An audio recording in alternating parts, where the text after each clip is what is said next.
Nós agradecemos ao Senhor por mais uma semana que se encerra. Agradeçamos a Deus pelas graças que Ele nos deu ao longo desta semana, porque amanhã é domingo, dia do Senhor, o dia em que Ele ressuscitou, o dia mais importante da nossa vida. O dia que nós, durante a semana, temos o maior desejo que chegue. E o nosso coração fica ansioso, como a terra seca, para que chegue logo o domingo. Não para descansar, mas para estar em assembleia, reunida no nome do Senhor, para celebrar a sua ressurreição, para estar e se encontrar com os irmãos e irmãs. Então, agradeçamos ao Senhor por tudo que vivemos nesta semana e por aquilo que Ele vai nos dar amanhã. 3 coisas apenas que estão interligadas aqui: morte, servo e nações. São essas 3 palavras: morte, servo e nações. O Evangelho começa dizendo: naquele tempo, os fariseus saíram e fizeram um plano para matar Jesus. Nós ainda estamos no capítulo 12 de Mateus. Mateus tem mais de 20 capítulos. Então, aqui no capítulo 12, já se começa em especial a tramar a morte de nosso Senhor. E existe uma expressão que nós falamos dentro da missa que não nos recordamos, que ela carrega em si a palavra morte.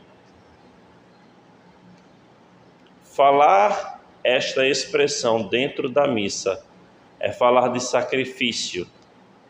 E qual é essa palavra? Cordeiro de Deus. Este animal, ele na sua essência era destinado para ser morto. E a Sagrada Escritura também nos diz, acho que é a primeira carta de São Pedro, que o Cordeiro já havia sido marcado antes da fundação do mundo. Então, antes da fundação do mundo, ele já havia sido destinado para o martírio, para a sua paixão.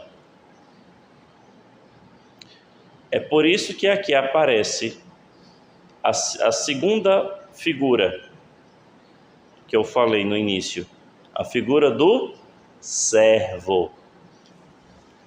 A figura do servo é uma figura enigmática,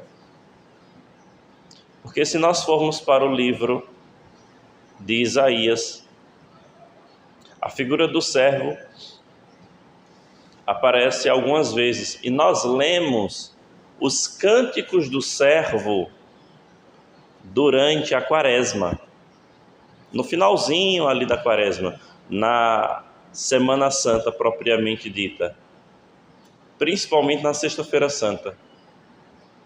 Homem das dores, habituado ao sofrimento, de quem nós escondemos o olhar. Aquele ali é o cântico do servo. Mas durante aquela semana, da segunda até a sexta, nós vamos escutando ele outras vezes. E quem é este servo? Os judeus nunca souberam quem é este servo. E eles nunca quiseram dar uma interpretação clara para este servo. Poderia ser um profeta? Poderia. Poderia ser o povo de Israel? Também poderia.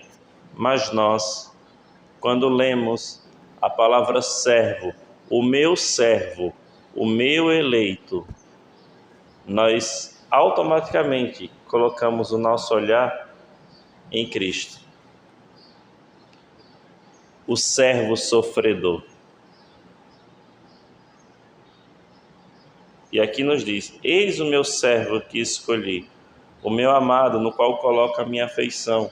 Nós escutamos isso aqui em especial no dia do batismo, onde os céus se rasgam e o pai olha para o filho e diz: eis o meu servo. Servo aqui também pode ser substituído por cordeiro. Eis o meu cordeiro.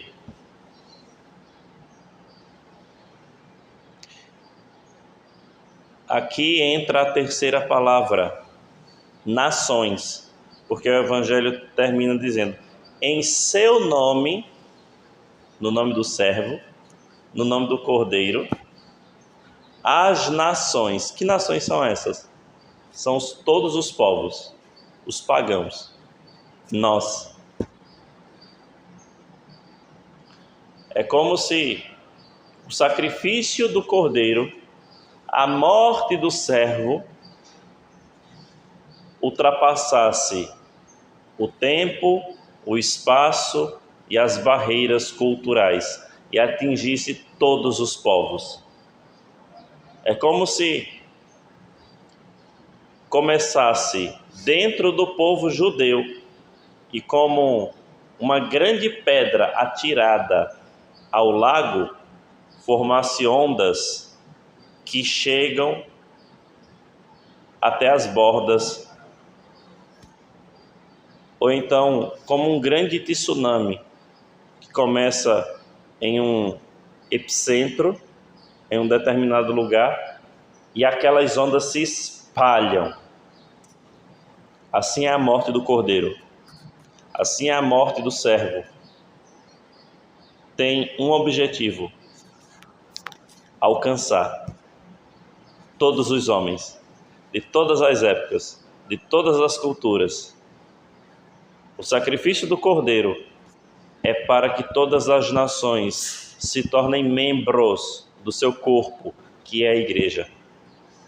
O sacrifício do cordeiro é em especial para que todos os homens e mulheres participem da vida do cordeiro. Porque vejam,